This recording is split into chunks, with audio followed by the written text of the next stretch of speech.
বাংলাদেশের অর্থনীতির অন্যতম প্রধান ভিত্তি হল কৃষি। দেশের খাদ্য নিরাপত্তা, কর্মসংস্থান এবং গ্রামীণ অর্থনীতি অনেকটাই নির্ভর করে এই খাতের উপর।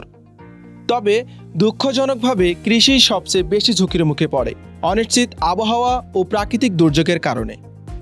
প্রতি বছর বন্যা, খরা, অতিবৃষ্টি কিংবা তাপপ্রবাহের মতো দুর্যোগে বিপুল পরিমাণ ফসল নষ্ট হয়, যার ফলে কৃষকদের আর্থিক ক্ষতি হয় হাজার হাজার কোটি টাকা। আর এই আর্থিক ঝুঁকি থেকে সুরক্ষা দিতে নলনায় বীমা কোম্পানিগুলো চালু করেছে আবহাওয়া সূচক ভিত্তিক শস্য বীমা।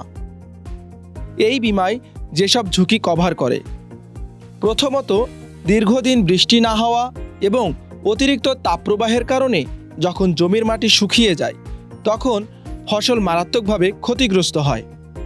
এই ধরনের খরা পরিস্থিতিতে কৃষকরা এই বীমার মাধ্যমে আর্থিক সহায়তা পান।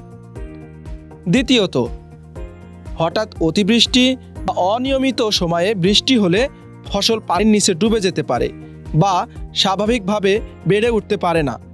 এই ধরনের পরিস্থিতিতেও বীমার আওতায় ক্ষতিপূরণ পাওয়া যায়। তৃতীয়ত, অস্বাভাবিক ঠান্ডা আবহাওয়ার কারণে ফসলের বৃদ্ধি ব্যাহত হলে বা গাছের ক্ষতি হলে সেটিও এই বীমার অন্তর্ভুক্ত।